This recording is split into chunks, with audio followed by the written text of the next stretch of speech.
Well, hello, I'm Doug Apple, back with another special interview for you today. But have you tried to buy a car lately?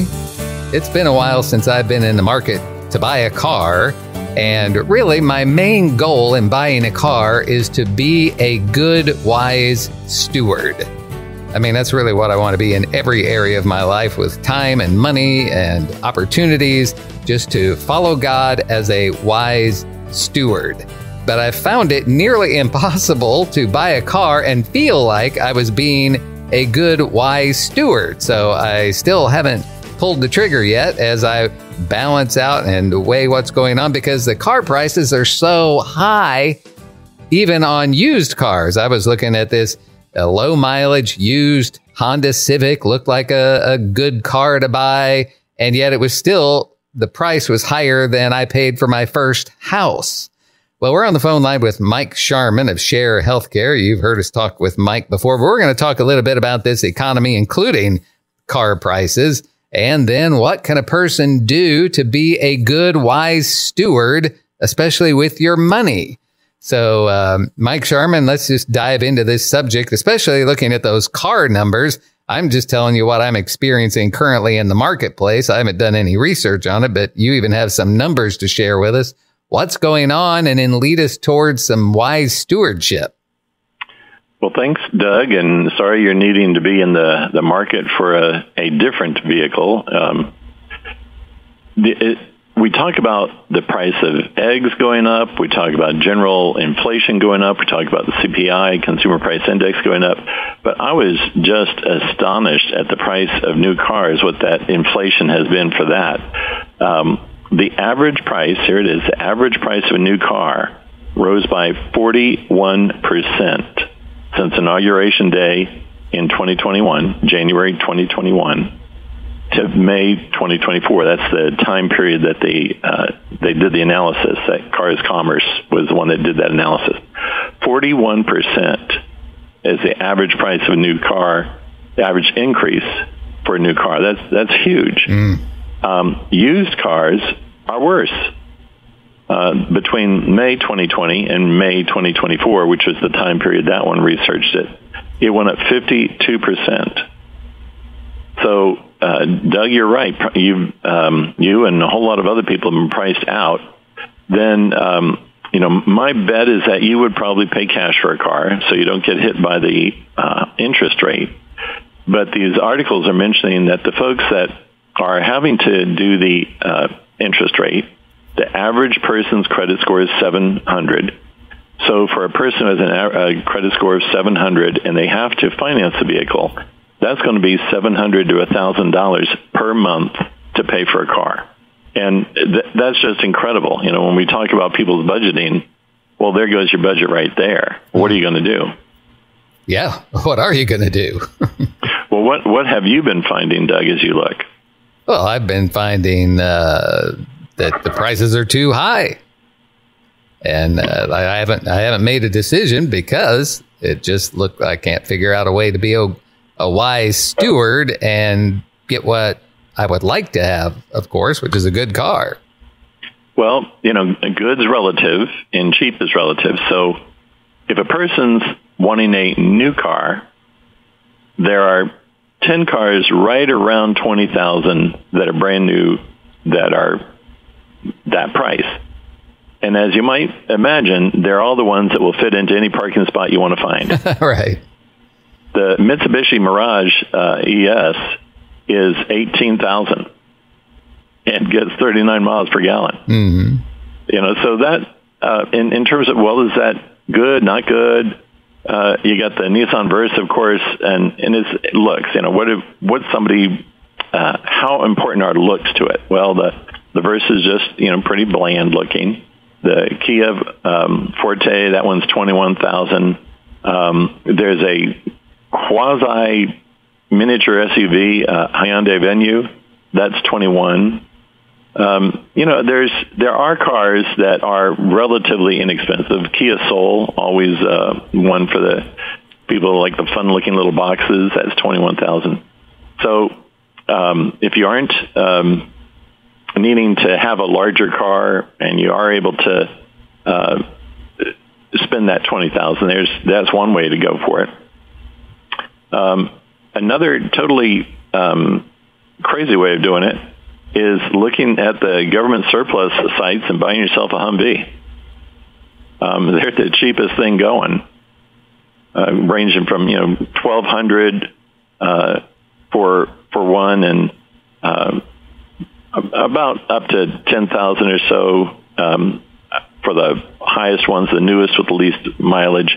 So there's a lot of government auction sites that can do the military vehicles. The biggest accumulator of the auction sites of military vehicles is govplanet.com, and that's just a fun place to be looking at, well, what auctions are near me, or am I willing to go a far way to buy them? And these are all online auctions as well. You just have to pick the thing up wherever it is. Mm-hmm. So it's a literal auction. Yes. And you can, like most auctions, you can also buy direct if you want, buy now or go to the auction. And maybe pay less. Right. So if you feel like having a trip to Alaska, there's one for $1,200, a 2008 Humvee with 30,000 miles on it. $1,200. Right. Now, depending on your taste, that might be great. Well, the good news is, though, I've been watching some of the DNC, and they're going to look out for the little guy. So it feels like there's a brighter future, Mike. Well, I don't know if you remember the by now pretty famous quote that Vice President candidate Tim Walz had said of, well, socialism is a lot of different things to different people. To some people, socialism's just being neighborly. Except your neighbors don't steal your money from you without your consent. Or they shouldn't, and if they did, it'd be a crime. In socialism, it's the way governments run. So they're wanting to mandate everything. And these mandates are creating problems. We're thinking of how expensive cars are right now. In all likelihood, they're going to get much more expensive because, particularly if the Democrats win, because right now we have a mandate, the EPA has a mandate that there ought to be a majority of EV cars, either electric or hybrid, by 2032. Well, the only problem is electric vehicles are very expensive. They have an average cost of $70,000. And Ford, in building them, is losing $130,000 on each one. And then, of course, we have the problem of, well, where do the source materials come from? And primarily, right now, China is the primary place that it comes from. So if we think cars are expensive now, they're going to get much more expensive later. Particularly, scale is everything in building a car and selling them. The rarer a car is, the more expensive it's going to be. So if you want a gas vehicle, it's going to be more expensive when the auto industry is being compelled to reduce the number of gas vehicles they build or diesel vehicles they build and put all their efforts into the electric vehicles. And then because they're losing, even with all the subsidies, they're losing money on the electric vehicles, they're going to have to start making it up someplace else, which is going to be in the petroleum-based vehicles, gas and diesel. Do you think they're ever going to get to the place where they're making moves across the country, like apparently in California, where they're going to try to outlaw gas engines? Well, this is, I think, a big movement in that direction. If you're saying that the majority has to be electric or hybrid by 2032, then you're obviously phasing out gas vehicles. And that's the opposite of freedom. The idea of having vehicles desirable because they have better gas mileage, well, that's great. What I can't figure out is I had Grand Marquis and Crown Vics for the longest time. Not because I like to look like I'm driving a cop car, but because they were big, comfortable, and always got me 25 to 26 miles per gallon with a great big V8 engine. Well, the little four-cylinder ones now are about that. I mean, I can't figure it out because I'm not an engineer. But if you could do that, moving that great big huge mass of metal down the road in an older style, older technology vehicle, then if we have competition, they'd be able to keep doing that. Mm-hmm. When we're having government mandates on everything related to the auto industry and mandating what engine a type vehicle has to have, what the motivating force the vehicle has, electric or hybrid or gas, etc. Well, we're killing competition, not helping it.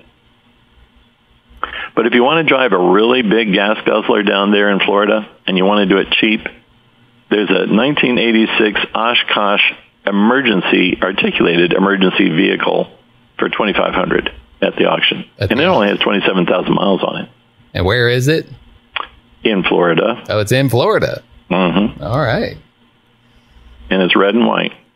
Thinking that I might be able to afford a hybrid that's part gas and part pedals. No, I don't think you want to pedal this thing. It's in Lake Butler, Florida. So looking at the wise steward angle, how can people be a wise steward in these challenging financial times? Well, look at what are the items on your budget. House, groceries, vehicle, healthcare. You know, it was interesting when I was looking at what are people's concerns about this coming election. The cost of healthcare was actually at the bottom. And I was very surprised at that because, as we've mentioned many times, the family's cost of insurance, health insurance, is right at $2,200. But it's not being talked about a lot now. So, as you mentioned at the top, I'm with Share Healthcare. And Share Healthcare is a 501c3 Christian ministry whose specific ministry is helping people with their medical expenses and helping in the way of we share. We just like this GovPlanet accumulates vehicles for a military auction, well, we accumulate people's medical expenses, and have them pour in their funds into everybody else too, and we share one another's medical expenses.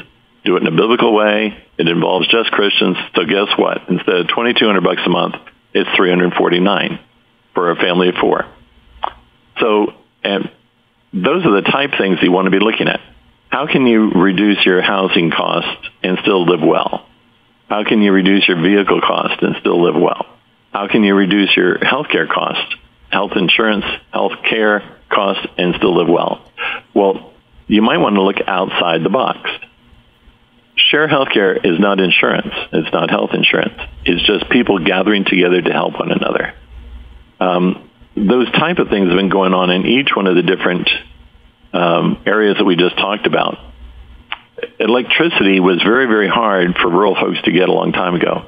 And then they created cooperatives. You know, my electricity comes from Rappahannock Rural Electric Cooperative. Just people banding together to help one another. It used to be for farmers, they would have a hard time getting the right price for their produce and being able to ship it well. So they began creating their agricultural cooperatives. And we have those in our county as well. And Share Healthcare is very much like that. It's just a way of folks banding together with a common need and common desire. And that's to help one another on their healthcare needs and expenses. So it's $149 for a single, $249 for a couple, $349 for a family of four, and then $50 for each person after that. So that's very workable. We wouldn't want to open up a space in your budget for you to be able to go out and buy an expensive car. We do want, just like what you were mentioning, you want to be good stewards and not opening up a space in your budget that gets you into further trouble. I mean, if you have the ability to buy an expensive car, do. You know, I've always loved buying what I say is old luxury cars. Buy an old Cadillac, buy an old, like say Crown Vic, Victor, Grand Marquis. Those tended to be kept well, and I would get them at 30,000, 50,000 miles, and I would get them at 25 to 30% of the cost.